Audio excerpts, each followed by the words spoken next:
وعليكم السلام ورحمة الله وبركاته. وعليكم السلام ورحمة الله.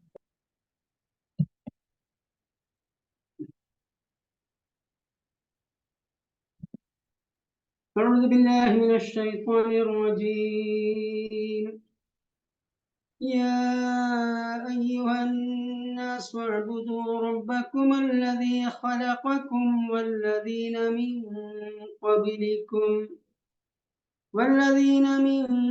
قبلكم لعلكم تتقون. الذي جعل لكم الأرض فراشا والسماء بناء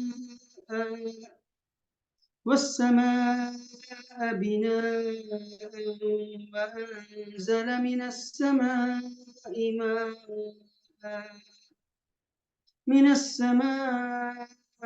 ماء فأخرج به من الثمرات رزقا لكم فلا تجعلوا لله أندادا وأنتم تعلمون.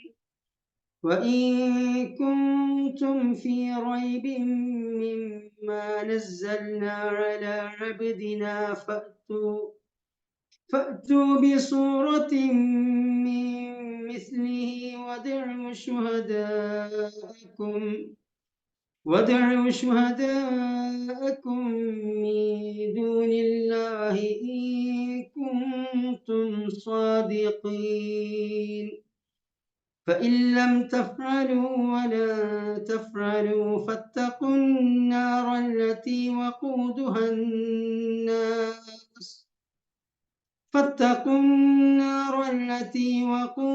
الناس والحجارة أعدت للكافرين. وبشر الذين آمنوا وعملوا الصالحات أن لهم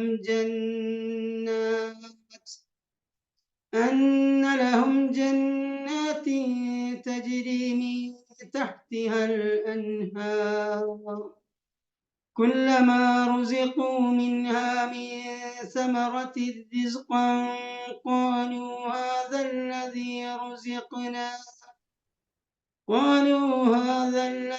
رزقنا من قبل وأتوا به متشابها ولهم فيها أزواج مطهرة وهم فيها خالدون. صدق الله العلي العظيم.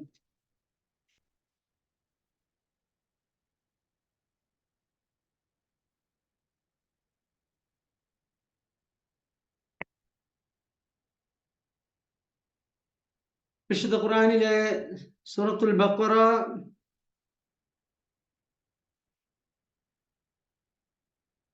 21 മുതൽ 25 വരെയുള്ള ആയത്തുകളാണ് ഇവിടെ പാരായണം ചെയ്തത്.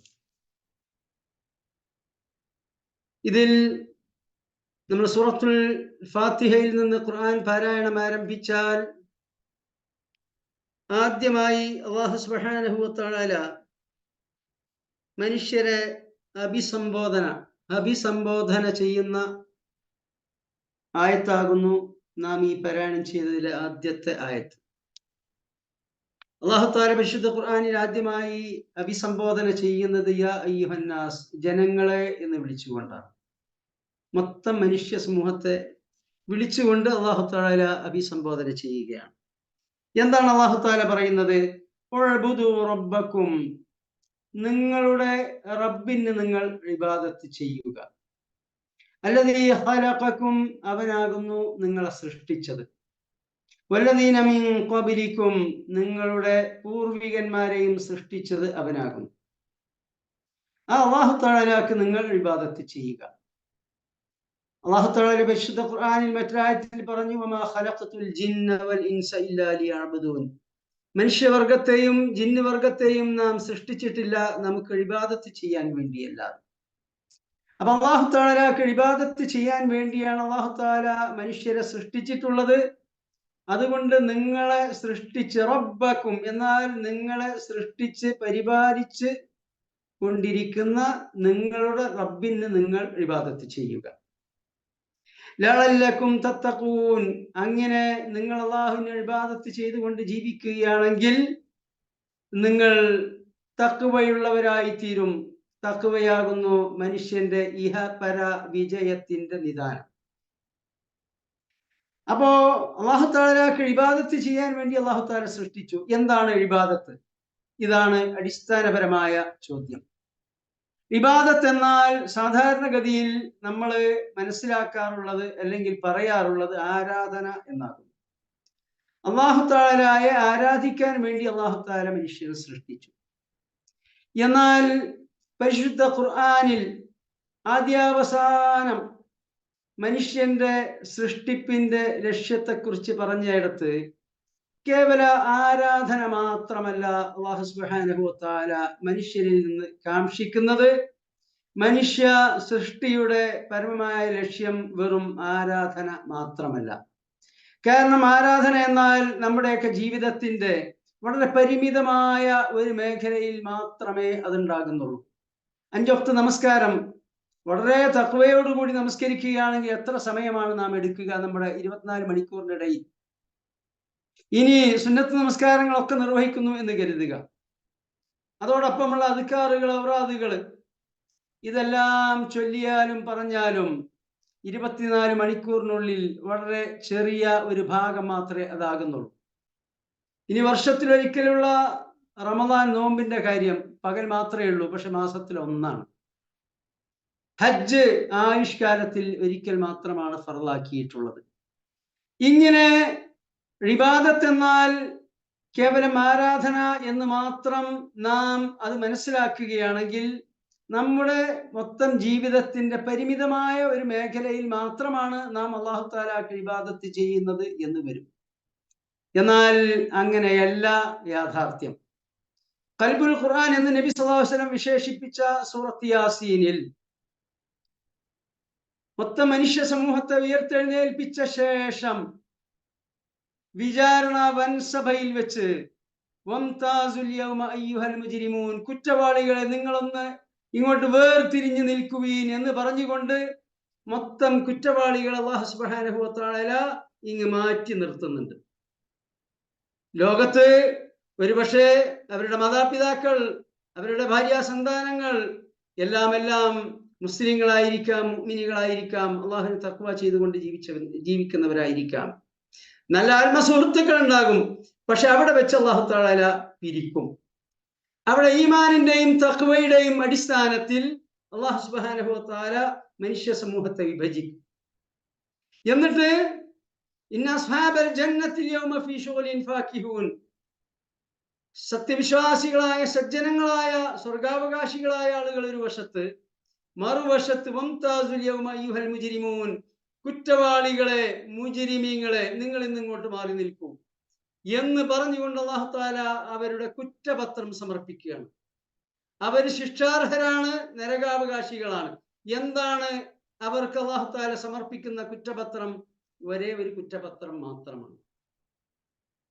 അലം അൽഹദി ഇലൈക്കും യാ ബനി ആദമ അല്ലാ തഅബ്ദു ശൈത്താൻ, അല്ലയോ ആദം സന്തതികളെ, അല്ലയോ മനുഷ്യവർഗമേ, നിങ്ങളോട് നാം കൽപ്പിച്ചിട്ടില്ലായിരുന്നുവോ, നിങ്ങളോട് നാം കരാർ ചെയ്തിട്ടില്ലായിരുന്നുവോ, അല്ലാ തഅബ്ദു ശൈത്താൻ, നിങ്ങൾ പിശാചിന് ഇബാദത്ത് ചെയ്യരുതെന്ന്.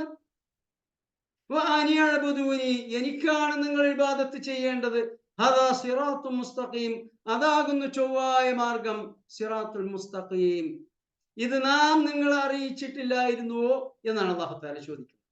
അപ്പോൾ നരകാവകാശികൾ നരകത്തിൽ എത്തിപ്പെടുന്നത് പിശാചിന്റെ ഇബാദത്ത് ചെയ്തത് കൊണ്ടാണ്, അല്ലാഹു തആലക്ക് ഇബാദത്ത് ചെയ്യാത്തത് കൊണ്ടാണ്. നാം ഇബാദത്തിന് ആരാധന എന്നാണ് അർത്ഥം കൽപ്പിക്കുന്നതെങ്കിൽ, അത് മാത്രമാണ് അർത്ഥം നൽകുന്നതെങ്കിൽ, ഇവിടെ ചോദിക്കാനുള്ള ചോദ്യം, നമ്മുടെ കൂട്ടത്തിൽ മനുഷ്യ സമൂഹത്തിൽ ആരാണ് പിശാചിന് ആരാധന അർപ്പിക്കുന്നവർ? പിശാച്, ഷെയ്ത്താൻ എന്നെല്ലാം പറയുന്ന, ഇംഗ്ലീഷിൽ ഡെവിൽ എന്നോ മറ്റോ പറയുന്ന ഈ പിശാചുക്കളെ, ഷെയ്ത്താന്മാരെ എല്ലാവരും ലാനത്ത് ചെയ്യുകയേയുള്ളൂ, ശപിക്കുകയുള്ളൂ. ആരും പിശാചിനെ ആരാധിക്കുന്നവരാണെന്ന് അവകാശപ്പെടില്ല. ഞാൻ ആരാധിക്കുന്നത് പിശാചിനെയാണ് എന്ന് ഒരാളും അംഗീകരിക്കുകയില്ല. പിന്നെ എന്താണ് ഇവിടെ സംഭവിക്കുന്നത്?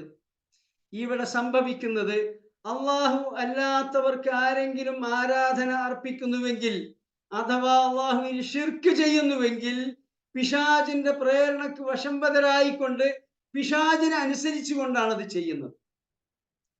അതുകൊണ്ട് തന്നെ ഒരാൾ അള്ളാഹു അല്ലാത്തവർക്ക് ഇബാദത്ത് ആരാധന അർപ്പിക്കുന്നുവെങ്കിൽ അടിസ്ഥാനപരമായി പിശാചിനാണ് ഇവിടെ ആരാധന അർപ്പിക്കുന്നത്. കാരണം പിശാചിന്റെ പ്രേരണക്ക് വശംവദരായിക്കൊണ്ടാണ് അള്ളാഹു അല്ലാത്തവർക്ക് ഇബാദത്ത് ചെയ്യുന്നത്, ശിർക്ക് ചെയ്യുന്നത്. ഒന്ന്. രണ്ട്, ഇനി ഒരു ആരാധനയെ അർപ്പിക്കാത്തവരാണ് ജനങ്ങളിൽ ഭൂരിഭാഗവും. നമ്മുടെ കാലഘട്ടത്തിൽ പാശ്ചാത്യ ലോകത്തുള്ളവർ അവിടെയുള്ള കനീസകളൊക്കെ അടച്ചു പൂട്ടിക്കൊണ്ടിരിക്കുകയാണ്. പലതും മുസ്ലിങ്ങൾ വാങ്ങിയിട്ട് അത് പള്ളിയാക്കിക്കൊണ്ടിരിക്കുകയാണ്. കാരണം അവിടെ കനീസകളിൽ ആരും വരുന്നില്ല, ആരാധനക്ക് വരുന്നില്ല. മൊത്തം ലോകത്തെ ജനങ്ങളിൽ ഭൂരിഭാഗവും ആരാധന അർപ്പിക്കാത്തവരോ മത ആചാരങ്ങൾ അനുഷ്ഠിച്ചുകൊണ്ട് ജീവിക്കാത്തവരോ ആണ്. അപ്പൊ പിന്നെ നിങ്ങൾ നാളെ അല്ലാഹു തആല നൽകുന്ന ഈ കുറ്റപത്രം, നിങ്ങൾ പിശാചിന് ഇബാദത്ത് ചെയ്തു എന്ന് പറഞ്ഞാൽ പിശാചിന് ആരാധന, ആരെയും ആരാധിക്കാത്തവരാണ് ഭൂരിപക്ഷവും. അത് ഈ കാലഘട്ടത്തിൽ മാത്രമല്ല, ഈ കഴിഞ്ഞ നൂറ്റാണ്ടുകളിലൊക്കെ അത് തന്നെയായിരുന്നു അവസ്ഥ. അപ്പൊ പിന്നെ അവർ ചെയ്ത ഇബാദത്ത് എന്താണ്? അല്ലാഹു തആല നൽകുന്ന കുറ്റപത്രം, നിങ്ങൾ പിശാചിന് ഇബാദത്ത് ചെയ്തു, എനിക്ക് ഇബാദത്ത് ചെയ്യാനായിരുന്നു കൽപ്പന എന്നാണ്. എന്താണ് ഇവിടത്തെ ഇബാദത്ത്? ഇവിടത്തെ ഇബാദത്ത് ഇവിടെ പരിശുദ്ധ ഖുർആനിൽ ചോദിക്കുന്നുണ്ട്,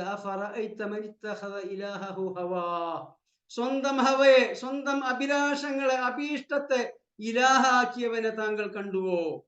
എന്ന് വെച്ചാൽ സ്വന്തം താല്പര്യത്തിനനുസരിച്ച്, സ്വന്തം അഭീഷ്ടങ്ങൾക്കനുസരിച്ചാണ് അവന്റെ ജീവിതം. തനിക്ക് ശരിയെന്ന് തോന്നിയത്, തനിക്ക് വേണമെന്ന് തോന്നിയത് ചെയ്യും. തനിക്ക് വേണം എന്ന ആഗ്രഹമുള്ളത് ചെയ്യും. തനിക്ക് അത് ഹറാമാണെന്ന് തോന്നുകയാണെങ്കിൽ, അത് ശരിയല്ല എന്ന് തോന്നുകയാണെങ്കിൽ അത് ഉപേക്ഷിക്കും. അപ്പൊ സ്വന്തം ഹവയെ ഇലാഹാക്കുക എന്ന് വെച്ചാൽ ഹവ നയിക്കുന്നതിനനുസരിച്ച് ഹറാമും ഹലാലും ശരിയും തെറ്റും നന്മയും തിന്മയും ഒക്കെ അംഗീകരിച്ചുകൊണ്ട് ജീവിക്കുക. ഇവിടെ ഹവയെ ഇലാഹാക്കി അള്ളാഹുവിൽ ശിർക്ക് ചെയ്തു. ഇവിടെ അടിസ്ഥാനപരമായി പിശാചിനാകുന്നു അവൻ ഇബാദത്ത് ചെയ്യുന്നത്. പിശാചാകുന്നു അള്ളാഹുവിന്റെ ഇബാദത്തിൽ നിന്ന് അള്ളാഹു അല്ലാത്തവരുടെ ഇബാദത്തിലേക്ക് തെറ്റിച്ചു കൊണ്ടിരിക്കുന്നത്, പ്രേരിപ്പിച്ചു കൊണ്ടിരിക്കുന്നത്.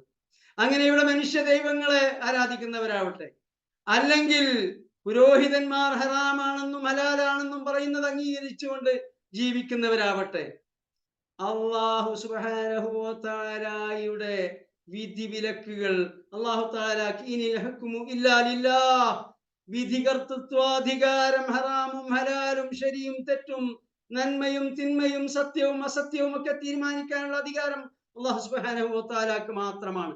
അത് മറ്റാർക്കെങ്കിലും വകവെച്ചു കൊടുത്തുകൊണ്ട് അവരനുസരിച്ച് ജീവിക്കുകയാണെങ്കിൽ അത് അവർക്ക് ഇബാദത്ത് ചെയ്യലാണ്. അന്തിമമായി ശൈത്താൻ ഇബാദത്ത് ചെയ്യലാണ്.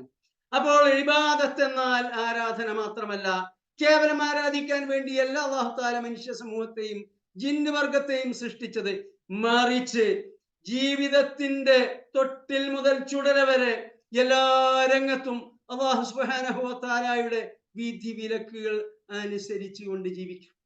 വൈയക്തിക ജീവിതത്തിൽ, കുടുംബ ജീവിതത്തിൽ, സാമൂഹ്യ ജീവിതത്തിൽ, സാമ്പത്തിക രംഗത്ത് എല്ലാം അള്ളാഹുവിന്റെ വിധി വിലക്കുകൾ അനുസരിച്ചുകൊണ്ട് ജീവിക്കുക. അപ്പോൾ നമ്മുടെ ജീവിതം മുഴുവൻ ഇബാദത്തായി തീരും.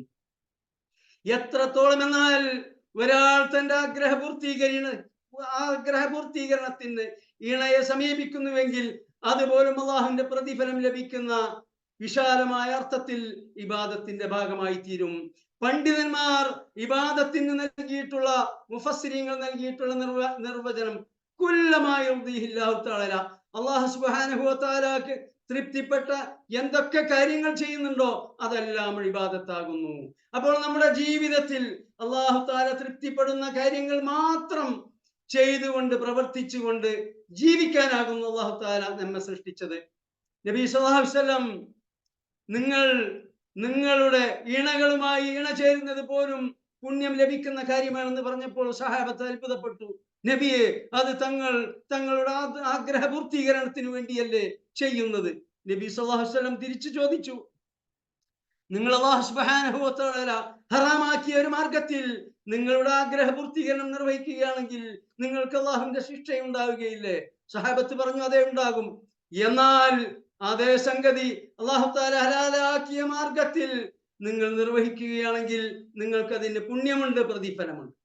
അപ്പോൾ നമ്മുടെ ജീവിതം മുച്ചൂടും ആമൂലാഗ്രം അല്ലാഹു തആലാക്കുള്ള വേണ്ടിയുള്ള ഇബാദത്താകുന്നു.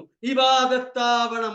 അങ്ങനെ ഇബാദത്ത് ചെയ്യാൻ വേണ്ടിയാണ് വമാ ഖലഖതുൽ ജിന്ന വൽ ഇൻസ ഇല്ലാ ലിയഅ്ബുദൂൻ അല്ലാഹു തആല നമ്മെ സൃഷ്ടിച്ചിട്ടുള്ളത്. ഈ കൽപ്പനയാണ് പരിശുദ്ധ ഖുർആൻ സൂറത്തുൽ ഫാത്തിഹ മുതൽ ഇങ്ങ് പാരായണം ചെയ്യുമ്പോൾ ആദ്യമായി അല്ലാഹു തആല മനുഷ്യ സമൂഹത്തെ അഭിസംബോധന ചെയ്തുകൊണ്ട് പറയുന്നത്, കൽപ്പിക്കുന്നത്. ഇനി ആ അല്ലാഹു തആലക്ക് ഇബാദത്ത് ചെയ്യണം എന്ന് പറഞ്ഞു. എന്തിന്റെ അടിസ്ഥാനത്തിൽ, എന്തുകൊണ്ട് അല്ലാഹു തആലക്ക് ഇബാദത്ത് ചെയ്യണം? തുടർന്ന് പറയാം, അല്ലദീ ജഅല ലക്കുമുൽ അർള ഫിറാശ. ആദ്യം പറഞ്ഞു അല്ലദീ ഖലഖക്കും വല്ലദീന മിൻ ഖബലിക്കും, നിങ്ങളെ സൃഷ്ടിച്ചു. തീർന്നില്ല, അല്ലദീ ജഅല ലക്കുമുൽ അർള ഫിറാശ, നിങ്ങൾക്കവൻ ഈ ഭൂമിയെ ഒരു വിരിപ്പാക്കി തന്നു. ഇത് തന്നെ സൂറത്തിൽ മഹ്ദൻ, നിങ്ങൾക്ക് തൊട്ടിലാക്കി തന്നു എന്ന് പറഞ്ഞതായിട്ട് കാണാം.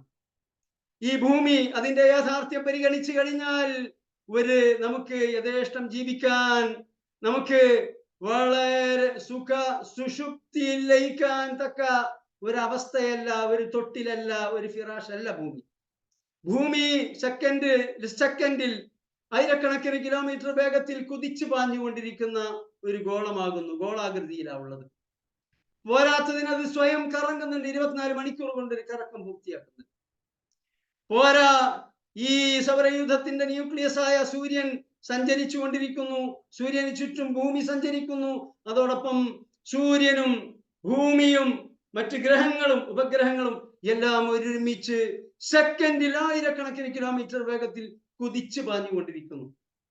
അതിനും പുറമെ നാം നമ്മുടെ കാൽപാദങ്ങൾക്ക് താഴെ കുറെ അങ്ങോട്ട് പോയാൽ 1-2 കിലോമീറ്റർ പിന്നിട്ട് കഴിഞ്ഞാൽ ആയിരക്കണക്കിന് ഡിഗ്രി സെന്റിഗ്രേഡിൽ തിളച്ച് മറിഞ്ഞുകൊണ്ടിരിക്കുന്ന ഇരുമ്പും മണ്ണും എല്ലാ ലോഹങ്ങളും ഉരുകി വലിക്കുന്ന അത്രയും ചൂടുള്ള ലാവയാണുള്ളത്. ഇടയ്ക്ക് പുറത്തു വരാറുണ്ടല്ലോ, നാം കാണാറുണ്ട്. പക്ഷേ ഇതൊന്നും നമ്മെ ബാധിക്കുന്നില്ല.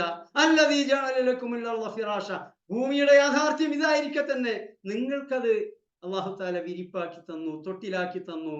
നിങ്ങൾക്ക് ജീവിതായോധനത്തിൽ ഏർപ്പെടാനും നിങ്ങൾക്ക് നല്ല സുഖനിദ്ര പോകാനും തക്ക രൂപത്തിൽ അല്ലാഹു തആല ഭൂമിയെ നിങ്ങൾക്ക് ഏർപ്പാടാക്കി തന്നു. വസ്സമാഅ ബിനാഅ, ആകാശത്തെ അവൻ നിങ്ങൾക്ക് ഒരു മേലാപ്പാക്കി തന്നു. ആകാശത്തെ ഒരു കെട്ടിടം കണക്കെ അല്ലാഹു തആല നിങ്ങൾക്ക് ഏർപ്പെടുത്തി തന്നു.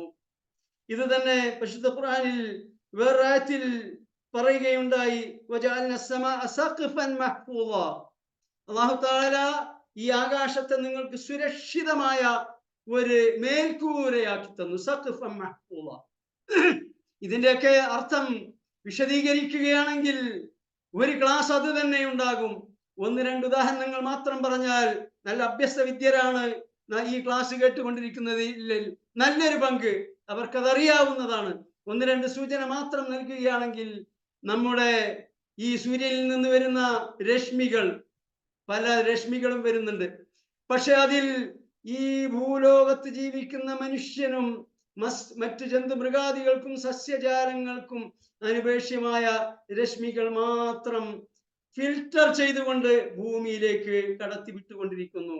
അൾട്രാ വയലറ്റ് രശ്മി പോലെയുള്ള മനുഷ്യർക്കും ജീവജാലങ്ങൾക്കും ദോഷകരമായവ ഇവിടെ ഓസോൺ പാളി മുഖേന അല്ലാഹു തആല ഫിൽറ്റർ ചെയ്തുകൊണ്ടിരിക്കുന്നു. ഒന്ന് മാത്രം. പുറമെ എത്രയോ ഉൽക്കകൾ, എത്രയോ ചെറിയ ചെറിയ ചിതറിയ ഗ്രഹങ്ങളിൽ നിന്ന് ചിതറിയ ഓരോ ടൺ കണക്കിന് വെയിറ്റുള്ള പലതും അന്തരീക്ഷത്തിൽ പാറി പറന്നുകൊണ്ടിരിക്കുന്നു. പക്ഷേ അതൊന്നും ഈ ഭൂമിയിൽ പതിക്കുന്നില്ല. കാരണം ഈ ഭൗമാന്തരീക്ഷത്തിലേക്ക് പ്രവേശിച്ചു കഴിഞ്ഞാൽ ഇവിടുത്തെ വായുമണ്ഡലവുമായി സംയോജിച്ചുകൊണ്ട് അതിന്റെ ഘർഷണത്തിലൂടെ അതെല്ലാം ഉരുകിത്തീർന്ന് ഭൂമിയിൽ എത്തുമ്പോഴേക്ക് അതെല്ലാം ഉരുകി നശിച്ചു കഴിഞ്ഞിട്ടുണ്ടാകും. അതാണ് രാത്രിയിലൊക്കെ നമ്മൾ കൊള്ളിമീൻ എന്നൊക്കെ പറയുന്നത്. പഴയ കാലത്ത് പാമ്പ് മാണിക്യക്കല്ലുമായി പോകുന്നു എന്നൊക്കെ പറഞ്ഞിരുന്നത്. അപ്പോൾ ഈ ഭൂമിയിൽ സസുഖം ജീവിക്കാൻ തക്ക രൂപത്തിൽ ആകാശലോകത്ത് നിന്ന് ഒരപകടവും വരാത്ത രൂപത്തിൽ സുരക്ഷിതമായ ഒരു മുയൽക്കൂരയാക്കി തന്ന അല്ലാഹു തആല വേറെയും അനേകം സംവിധാനങ്ങൾ ഈ ഭൂമിയിൽ സുരക്ഷിതമായി ജീവിക്കാൻ വേണ്ടി അല്ലാഹു തആല ഈ ആകാശത്ത് ഏർപ്പെടുത്തിയിട്ടുണ്ട്. അതിലേക്ക് നമുക്ക് വിശദമായി പോകുക സാധ്യമല്ല. പോരാ, ഉപരിഭാഗത്ത് നിന്ന് അല്ലാഹു തആല മഴ വർഷിപ്പിച്ചു. ആ മഴ വർഷിപ്പിക്കുക മുഖേന വിവിധ ഫലമുലാദികൾ അല്ലാഹു തആല നിങ്ങൾക്ക് ആഹാരമായി ഉൽപ്പാദിപ്പിച്ചു തന്നു. വിശദീകരണം ആവശ്യമില്ലാത്ത കാര്യമാണ്.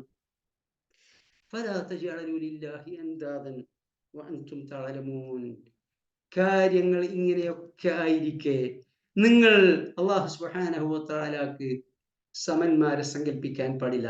നിങ്ങളെ സൃഷ്ടിക്കുന്നു, നിങ്ങളെ പരിപാലിക്കുന്നു, നിങ്ങൾക്ക് ഭൂമി വിരിപ്പാക്കി തന്നു, ആകാശത്തെ മേലാപ്പാക്കി തന്നു, നിങ്ങൾക്ക് മഴ വർഷിപ്പിച്ചു തന്നു, നിങ്ങൾക്ക് അന്നമായി ഫലമൂലാദികൾ ഉൽപ്പാദിപ്പിച്ചു തന്നു.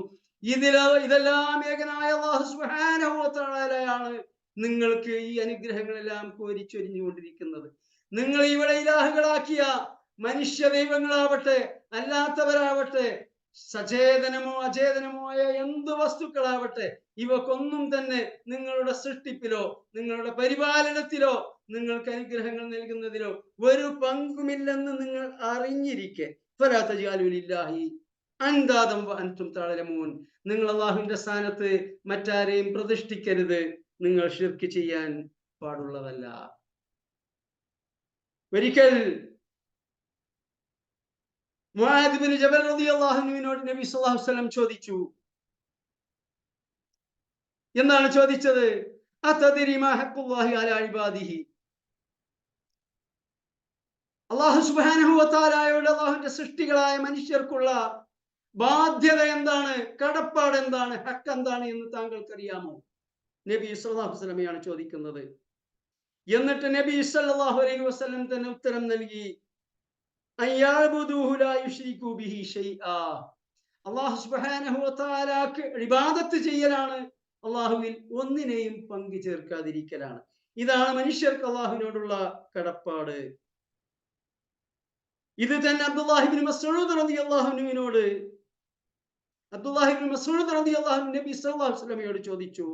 യാ റസൂലല്ലാഹ്, അയ്യു ദംബി അഅ്ളം, അല്ലാഹുവിന്റെ റസൂലേ, ഏത് പാപമാകുന്നു ഏറ്റവും ഗുരുതരമായിട്ടുള്ളത്, ഏറ്റവും വലിയ മഹാപാപം ഏതാകുന്നു?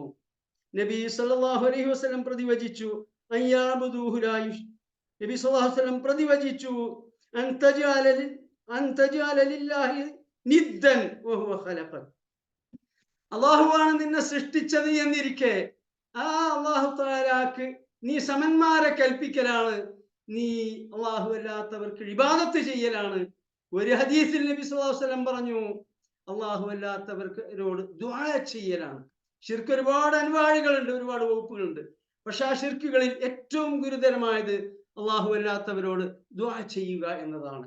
അല്ലാഹു സുബ്ഹാനഹു വ തആല ഒരുവനോടല്ലാതെ മറ്റാരോടും ദുആ ചെയ്യാൻ പാടില്ല, മറ്റാർക്കും ആരാധനകൾ അർപ്പിക്കാൻ പാടില്ല. അല്ലാഹു തആലയുടെ കൽപ്പനക്കെതിരെ ആരെയും അനുസരിക്കാൻ പാടുള്ളതല്ല. നാം മാതാപിതാക്കന്മാരെ അനുസരിക്കണമെന്ന് അല്ലാഹു തആല കൽപ്പിച്ചു, അതുകൊണ്ട് അവരെ അനുസരിക്കുന്നു. അത് അല്ലാഹു തആലക്കുള്ള ഇബാദത്താണ്. പക്ഷേ അതേ മാതാപിതാക്കൾ അല്ലാഹു തആലയുടെ കൽപ്പനക്കെതിരായി അല്ലാഹു ഹറാമാക്കിയ ഒരു കാര്യം ചെയ്യാൻ കൽപ്പിക്കുകയാണെങ്കിൽ അനുസരിക്കാൻ പാടില്ല. അപ്രകാരം തന്നെയാണ് പുരോഹിതന്മാരായാലും ഗുരുനാഥന്മാരായാലും ഭരണാധികാരികളായാലും ആരായാലും അല്ലാഹു തആലയുടെ കൽപ്പനക്കെതിരെ ആർക്കും അനുസരണമില്ല. ലാ ത്വാഅത ലിമഖ്ലൂഖിൻ ഫീ മഅസിയത്തിൽ ഖാലിഖ്, സൃഷ്ടാവായ അല്ലാഹു തആലയുടെ കൽപ്പനക്കെതിരെ സൃഷ്ടികൾക്ക് അനുസരണമില്ല, അത് സ്വന്തം മാതാപിതാക്കളാണെങ്കിലും ശരി. അപ്പോൾ അല്ലാഹുവിൽ ശിർക്ക് ചെയ്യാതിരിക്കുക, അല്ലാഹു തആലക്ക് മാത്രം ഇബാദത്ത് ചെയ്യുക എന്നതാണ് മനുഷ്യൻ അല്ലാഹു സുബ്ഹാനഹു വ തആലയുള്ള കടപ്പാട് എന്ന് നബി സല്ലല്ലാഹു അലൈഹി വസല്ലം പറയുന്നു. ഇനി ഈ കൽപ്പന പരിശുദ്ധ ആണല്ലോ അല്ലാഹു തആല നൽകുന്നത്. തുടർന്നാണ് നമ്മുടെ ഇന്നത്തെ വിഷയത്തിലേക്ക് വരുന്നത്. അല്ലാഹു തആല പറയുകയാണ്, വഇൻ കുൻതും ഫീ റൈബിൻ മിമ്മാ നസ്സൽനാ അലാ അബ്ദിന. ഈ പരിശുദ്ധ ഖുർആൻ നമ്മുടെ ദാസന്റെ മേൽ അവതരിപ്പിച്ച ഈ വേദഗ്രന്ഥം ഇത് അല്ലാഹു തആല അവതരിപ്പിച്ചതാണ് എന്ന വിഷയത്തിൽ നിങ്ങൾക്ക് സംശയമുണ്ടെങ്കിൽ, ഇത് നബി സല്ലല്ലാഹു അലൈഹി വസല്ലം സ്വന്തമായി രചിച്ചതാണ് എന്നാണ് നിങ്ങളുടെ വാദമെങ്കിൽ, ഫഅതു ബിസൂറത്തിൻ മിൻ മിസ്ലിഹി, നിങ്ങൾ ഇപ്രകാരമുള്ള ഒരു അധ്യായം കൊണ്ടുവരിക. ഇത് പരിശുദ്ധ ഖുർആനിലെ മൂന്നാമത്തെ വെല്ലുവിളിയാണ്, മൂന്നാമത്തെ ചാലഞ്ചിങ് ആണ്. സൂറത്തുൽ ബഖറ അവതരിച്ചിട്ടുള്ളത് മദീനയിൽ വെച്ചാണ്, നബി സല്ലല്ലാഹു അലൈഹി വസല്ലമയുടെ മദീന ജീവിത കാലഘട്ടത്തിലാണ്. മക്ക ജീവിത കാലഘട്ടത്തിൽ നബി സല്ലല്ലാഹു അലൈഹി വസല്ലമയ്ക്ക് നുബുവത്ത് ലഭിച്ചു. ഖുർആനുമായി നബി സല്ലല്ലാഹു അലൈഹി വസല്ലം ആ സമൂഹത്തെ സമീപിച്ചപ്പോൾ അവർ പറഞ്ഞു, ഇത് നബി സല്ലല്ലാഹു അലൈഹി വസല്ലം മുൻകഴിഞ്ഞ വേദ പണ്ഡിതന്മാരിൽ നിന്ന് പഠിച്ചിട്ട് അവതരിപ്പിക്കുന്നതാണ്. അപ്പോൾ നബി സല്ലല്ലാഹു അലൈഹി വസല്ലം അല്ലാഹു സുബ്ഹാനഹു വ തആല പരിശുദ്ധ ഖുർആനിൽ ആയത്ത് അവതരിപ്പിച്ചു. എന്താണ് ആയത്തിൽ പറഞ്ഞത്? ഇത് നബി സല്ലല്ലാഹു അലൈഹി വസല്ലം കൊണ്ടുവന്ന ഗ്രന്ഥമാണ് എന്നാണ് നിങ്ങളുടെ വാദമെങ്കിൽ, നിങ്ങൾ ഇതുപോലെയുള്ള ഒരു ഗ്രന്ഥം കൊണ്ടുവരിക. നബി കൊണ്ടുവന്നാണെങ്കിൽ നബിയെ പോലെ മറ്റു മനുഷ്യർക്കും കൊണ്ടുവരാൻ സാധിക്കണമല്ലോ. നിങ്ങൾ ഇതുപോലെ ഒരു ഗ്രന്ഥം കൊണ്ടുവരിക. വർഷങ്ങൾ മുന്നോട്ട് പോയി, വീണ്ടും അവർ അതേ ആരോപണം ആവർത്തിച്ചപ്പോൾ പിന്നീട് സൂറത്ത് ഇസ്രായിൽ അല്ലാഹു സുബ്ഹാനഹു വ തആല വീണ്ടും ഒരു വെല്ലുവിളി നടത്തി. അം യഖൂലൂന ഇഫ്തറാ, നബി സല്ലല്ലാഹു അലൈഹി വസല്ലം ഈ ഖുർആൻ ചമച്ചു രചിച്ചു എന്നാണ് അവർ വാദിക്കുന്നതെങ്കിൽ, ഖുൽ ഫഅതു ബിഅശ്രി സൂവരിൻ മിസ്ലിഹി മുഫ്തറയാത്തിൻ, നിങ്ങളൊരു കാര്യം ചെയ്യുക, ഒരു ഗ്രന്ഥം കൊണ്ടുവരാനാണ് ആദ്യം വെല്ലുവിളിച്ചത്. വേണ്ട, ഈ പരിശുദ്ധ ഖുർആനിലുള്ള 114 സൂറത്തുകളുണ്ട്, അതിൽ അതുപോലെയുള്ള ഒരു 10 അശറ സൂവരിൻ മിസ്ലിഹി 10 സൂറത്തുകൾ നിങ്ങൾ കൊണ്ടുവരിക. എന്നിട്ടോ വദഉ മൻ ഇസ്തതഅതും മിൻ ദൂനില്ലാഹി ഇൻ കുൻതും സ്വാദിഖീൻ, അല്ലാഹു സുബ്ഹാനഹു വ തആലയെ കൂടാതെ ആരുടെയൊക്കെ സഹായം നിങ്ങൾക്ക് തേടണമോ അവരുടെയൊക്കെ സഹായം തേടിക്കൊള്ളൂ. ഖുർആൻ വലിയ സാഹിത്യ ഭാഷയിലാണുള്ളത്. വലിയ സാഹിത്യകാരന്മാരെയും കവികളെയും വാഗ്മികളെയും ഒക്കെ നിങ്ങൾ ഉപയോഗപ്പെടുത്തിക്കൊള്ളൂ. ഇനി നിങ്ങൾക്ക് വിജ്ഞാനം ശേഖരിക്കാൻ ലോകത്തുള്ള എല്ലാ ഗ്രന്ഥങ്ങളും നിങ്ങൾ ഉപയോഗപ്പെടുത്തിക്കൊള്ളൂ. അങ്ങനെ സാധ്യമായ എല്ലാ സംവിധാനങ്ങളും ഉപയോഗപ്പെടുത്തിക്കൊണ്ട് ഇതുപോലെയുള്ള ഒരു 10 സൂറത്ത് നിങ്ങൾ കൊണ്ടുവരിക. ഇൻ കുൻതും സ്വാദിഖീൻ, ഇത് നബി സല്ലല്ലാഹു അലൈഹി വസല്ലമയുടെ രചനയാണ് എന്നാണ് നിങ്ങൾ പറയുന്നതെങ്കിൽ, ആ പറയുന്നത് സത്യമാണെങ്കിൽ നിങ്ങൾ കൊണ്ടുവരൂ. കാലം കഴിഞ്ഞു. 13 വർഷത്തെ പ്രബോധനത്തിന് ശേഷം നബി സല്ലല്ലാഹു അലൈഹി വസല്ലം മദീനയിലേക്ക് ഹിജ്റ പോയി. മദീനയിൽ ചെന്നപ്പോൾ വീണ്ടും ഇതേ പല്ലവി തന്നെ അവർ ആവർത്തിച്ചു. അപ്പോൾ അല്ലാഹു സുബ്ഹാനഹു വ തആല അവതരിപ്പിച്ച ആയത്താകുന്നു ഇത്. വഇൻ കുൻതും ഫീ റൈബിൻ മിമ്മാ നസ്സൽനാ അലാ അബ്ദിന, ഈ പരിശുദ്ധ ഖുർആൻ നാം സർവലോക പരിപാലകനായ അല്ലാഹു തആല അവതരിപ്പിച്ചതാണ് എന്ന വിഷയത്തിൽ നിങ്ങൾ സംശയാലുക്കളാണെങ്കിൽ ഫഅതു ബിസൂറത്തിൻ മിൻ മിസ്ലിഹി, അവസാനത്തെ വെല്ലുവിളി, ഒരു കാര്യം ചെയ്യൂ, നിങ്ങൾ 10 സൂറത്ത് കൊണ്ടുവരേണ്ടതില്ല, ഒരു സൂറത്ത് കൊണ്ടുവരിക. ഈ ഖുർആനിൽ ഉള്ളതുപോലെയുള്ള ഒരു സൂറത്ത് കൊണ്ടുവരിക. എന്നിട്ട് അല്ലാഹു തആല പറഞ്ഞു, വദഉ ശുഹദാഅകും മിൻ ദൂനില്ലാഹ്, അല്ലാഹു തആലയെ കൂടാതെ നിങ്ങൾക്ക് സാധ്യമായ എല്ലാ സഹായങ്ങളും തേടിക്കൊള്ളുക. ഇൻ കുൻതും സ്വാദിഖീൻ, നിങ്ങൾ സത്യവാന്മാരാണെങ്കിൽ. ഇത് തന്നെ സൂറത്തുൽ ഇസ്രായിൽ അല്ലാഹു തആല പറഞ്ഞു, ഖുൽ ഇൻ ഇജ്തമഅത്തിൽ ഇൻസു വൽ ജിന്നു, നബിയെ താങ്കൾ പറയുക, മനുഷ്യരും ജിന്നുകളും എല്ലാവരും ഒരുമിച്ച് കൂടി അലാ യഅതു ബിമിസ്ലി ഹാദൽ ഖുർആൻ, ഈ ഖുർആൻ പോലെയുള്ള ഒരു ഗ്രന്ഥം കൊണ്ടുവരാൻ വേണ്ടി, ലാ യഅതുന ബിമിസ്ലിഹി, ഇപ്രകാരമുള്ള ഒരു ഗ്രന്ഥം കൊണ്ടുവരാൻ അവർക്ക് സാധിക്കുകയില്ല. വലൗ കാന ബഅദുഹും ലിബഅദിൻ ളഹീറാ, അവർ പരസ്പരം എത്ര സഹകരിച്ച് എത്ര ഐക്യകണ്ഠേന പരിശ്രമിച്ചാലും സാധിക്കുകയില്ല എന്ന് സൂറത്തുൽ ഇസ്രായിൽ പറഞ്ഞു. ഇവിടെ പറയുന്നത്, നിങ്ങൾ ഒരു സൂറത്തെങ്കിലും കൊണ്ടുവരൂ. ഫഇല്ലം തഫ്അലൂ, അപ്രകാരം നിങ്ങൾ കൊണ്ടുവരുന്നില്ലെങ്കിൽ വലൻ തഫ്അലു, നിങ്ങൾക്ക് അത് കൊണ്ടുവരിക സാധ്യമേയല്ല. ഫത്തഖുന്നാർ അല്ലതി വഖൂദുഹ അന്നാസു വൽ ഹിജാറ, നിങ്ങൾ പേടിച്ചു കൊള്ളുക. ഈ പരിശുദ്ധ ഖുർആനെ നിഷേധിച്ചുകൊണ്ട്, അള്ളാഹുവിനെ നിഷേധിച്ചുകൊണ്ട്, അള്ളാഹു തആല നിയോഗിച്ച പ്രവാചകനെ തള്ളിക്കളഞ്ഞുകൊണ്ട്, ഇത് നബി സല്ലല്ലാഹു അലൈഹി വസല്ലം കെട്ടിയുണ്ടാക്കിയതാണ് എന്ന് വാദിക്കുന്ന നിങ്ങൾ, ഫത്തഖുന്നാർ, നരകത്തീനെ പേടിക്കുക. എന്താണ് ആ നരകത്തീയിന്റെ പ്രത്യേകത?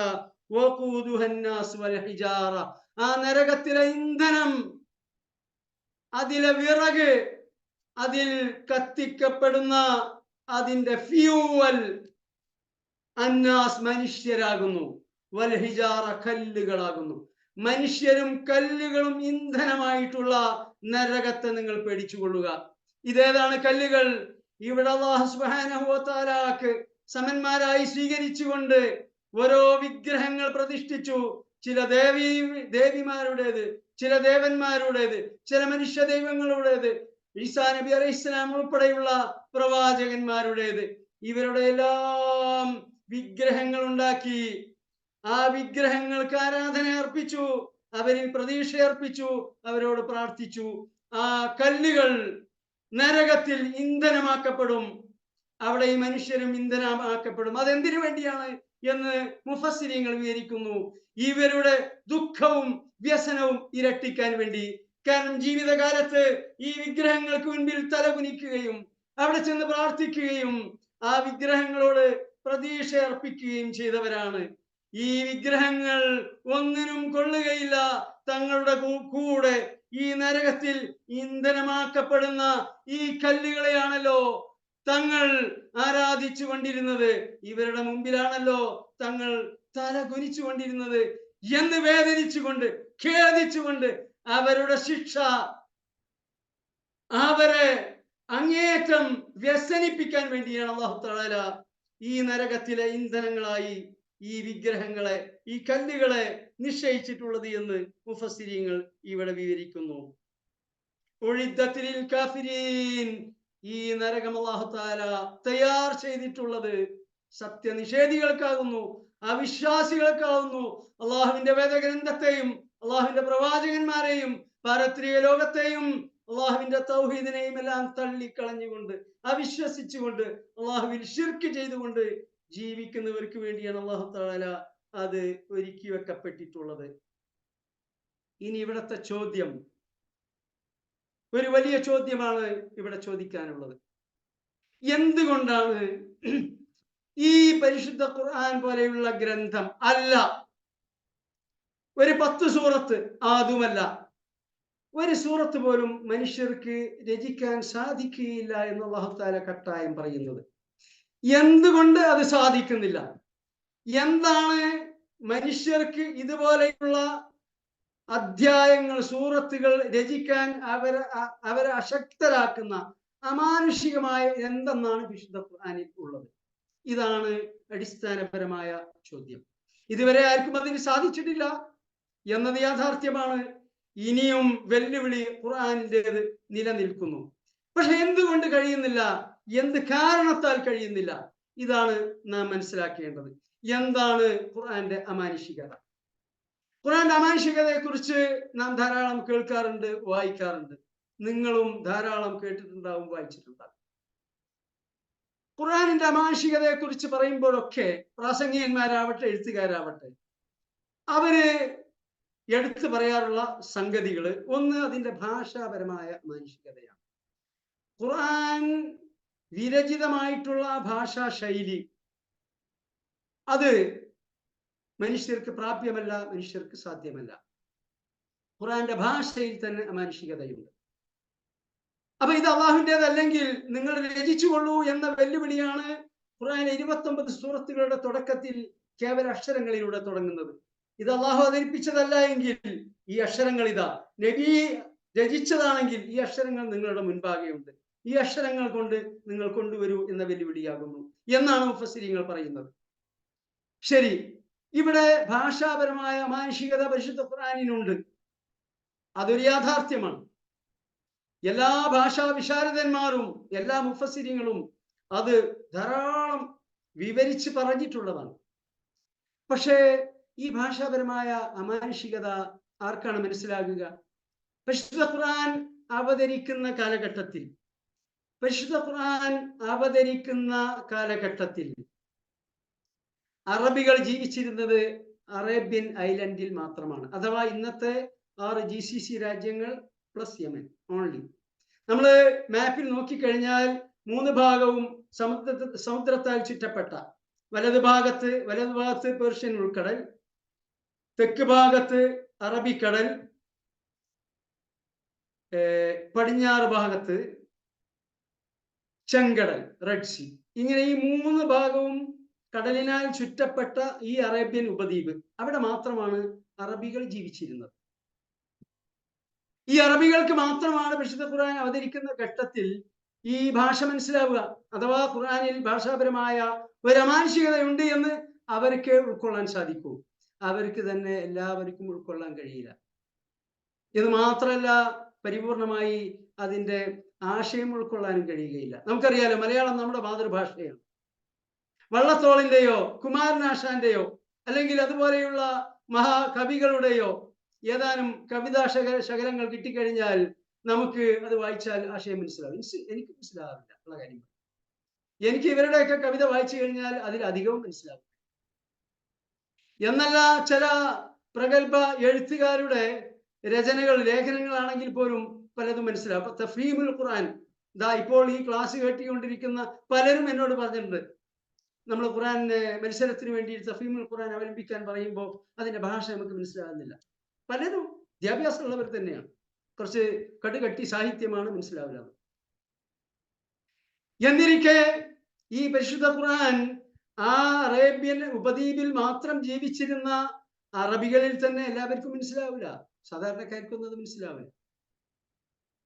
ഇനി ആ അറബികളാവട്ടെ അന്നത്തെ ലോക ജനസംഖ്യയുടെ 1% പോലും വരില്ല. അറേബ്യ എന്ന് പറഞ്ഞ ജനസംഖ്യ വളരെ ജനസാന്ദ്രത കുറഞ്ഞ പ്രദേശമാണ്. സൗദി അറേബ്യ വലിയ രാജ്യമാണ്, ഇന്ത്യയുടെ 80% വരും.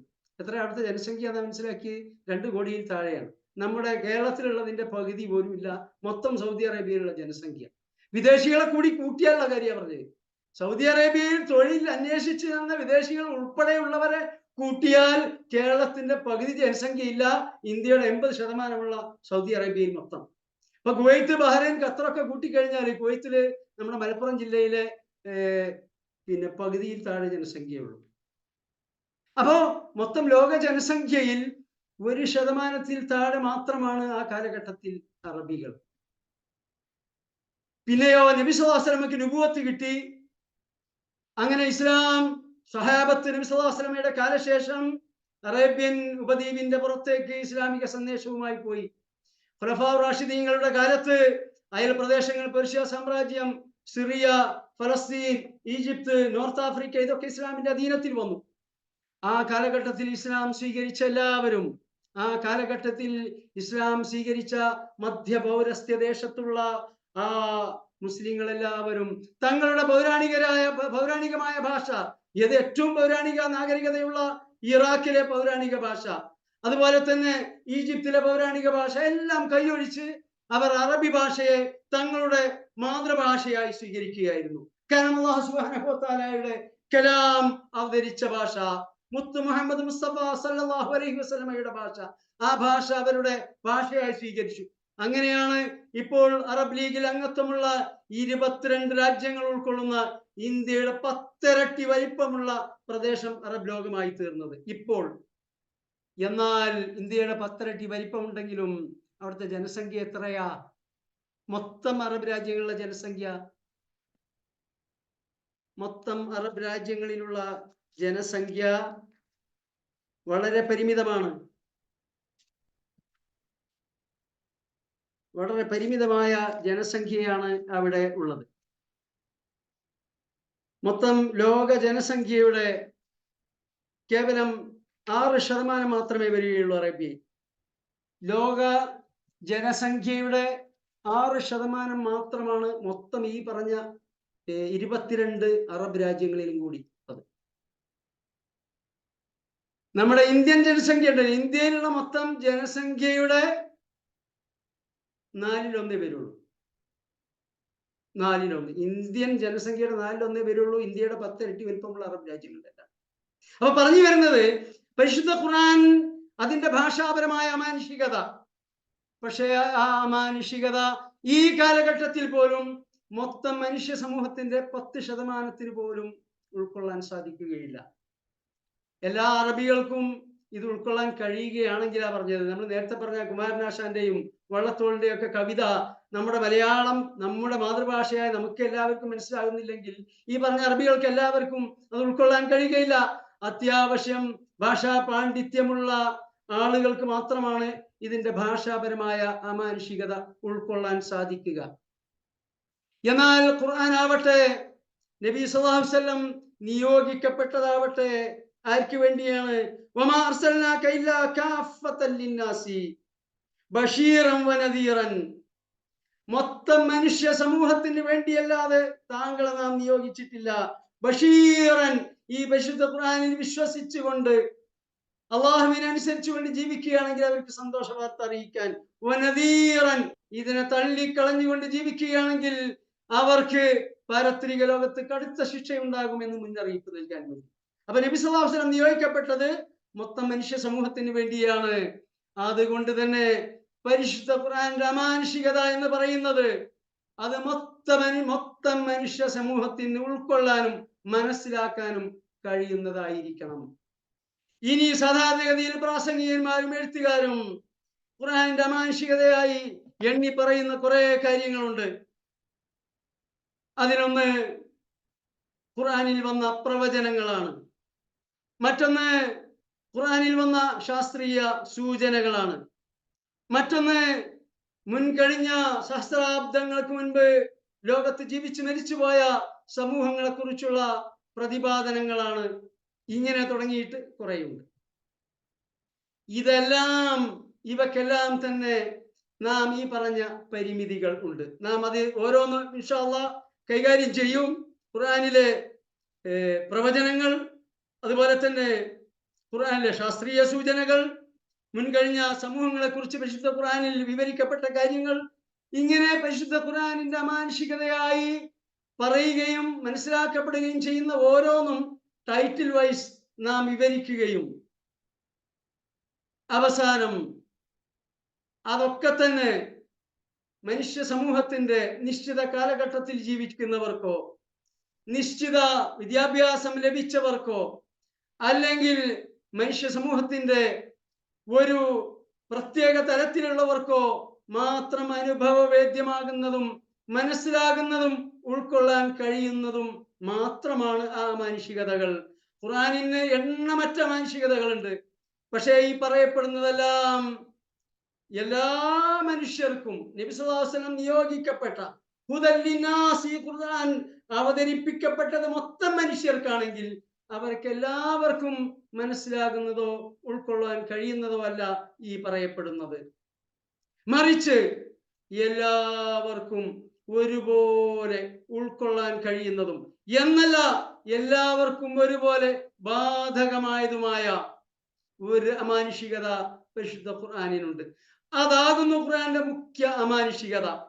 അത് ഇൻഷാ അല്ലാഹു തആല സാധാരണഗതിയിൽ പറയപ്പെടുന്ന ഞാനിവിടെ സൂചിപ്പിച്ച ചില ടൈറ്റിലുകൾ അത് വിശദീകരിച്ച് കഴിഞ്ഞ ശേഷം പരിശുദ്ധ ഖുർആനിന്റെ മുഖ്യ അമാനുഷികത അത് എനിക്കും മനസ്സിലാക്കും, നിങ്ങളിൽ ഓരോരുത്തർക്കും മനസ്സിലാകും, കാണുകയും കേൾക്കുകയും ചെയ്യുന്ന എല്ലാവർക്കും മനസ്സിലാകും എന്നല്ല, ഖുർആൻ അറബി പഠിക്കാതെ ഓതാൻ പഠിക്കാത്തവർക്കും മനസ്സിലാകുന്ന ഒരു അമാനുഷികതയാകുന്നു. ഇൻഷാ അല്ലാഹു തആല അടുത്ത ക്ലാസ്സിൽ നാം അത് വിവരിക്കുന്നതാണ്. അതിന് മുൻപ് പറയാനുള്ള ഒരു കാര്യം, നാം ആഴ്ചയിൽ ഒരിക്കലാണ് ഈ ഖുർആൻ വിവരണ ക്ലാസ് ഇപ്പോൾ നടത്തിക്കൊണ്ടിരുന്നത്.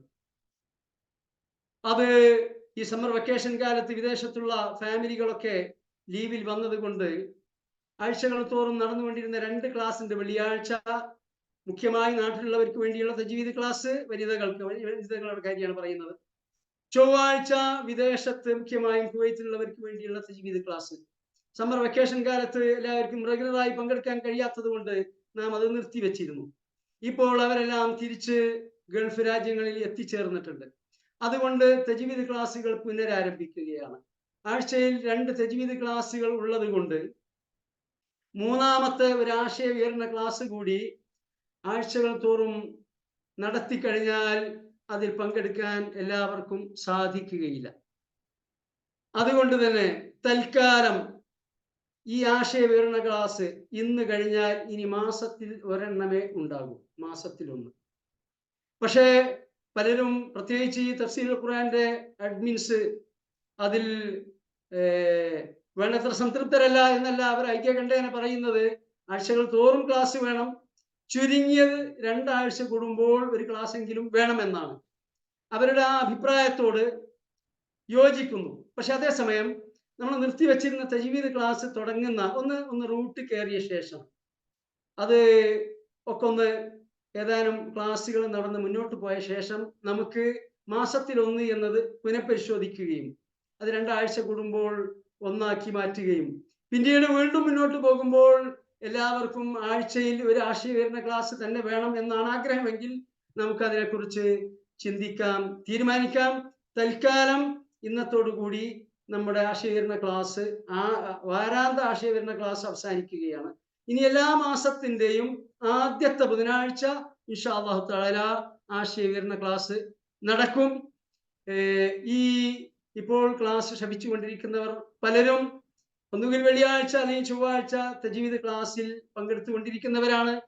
അങ്ങനെ ഇതുവരെ ആ തജ്വീദ് ക്ലാസ് ഉപയോഗപ്പെടുത്താത്ത ആരെങ്കിലും ഉണ്ടെങ്കിൽ അവർ അത് ഉപയോഗപ്പെടുത്താൻ തയ്യാറാകുക. ഈ വരുന്ന ചൊവ്വാഴ്ച ഏതാണ് ഡേറ്റ് വരിക? 10-ാം തീയതിയാ? 11-ാം. ഇന്നിപ്പോ 4-ആണ്. അടുത്ത ബുധനാഴ്ച 10-ാം തീയതി. ഈ വരുന്ന ചൊവ്വാഴ്ച 10-ാം തീയതി വിദേശത്തുള്ളവർക്ക് വേണ്ടിയാണ് തജ്വീദ് ക്ലാസ്. നാട്ടിലുള്ളവരും അവർക്ക് ചൊവ്വാഴ്ചയാണ് പങ്കെടുക്കാൻ സൗകര്യമെങ്കിൽ പങ്കെടുക്കാം. അത് കഴിഞ്ഞാൽ പിന്നെ അടുത്ത ക്ലാസ് വെള്ളിയാഴ്ച. നാട്ടിലുള്ളവരാണ് മുഖ്യമായിട്ടുള്ളത്. എന്നാൽ ചൊവ്വാഴ്ച പങ്കെടുക്കാൻ കഴിയാത്ത വിദേശത്തുള്ളവരും അതിൽ പങ്കെടുക്കാറുണ്ട്.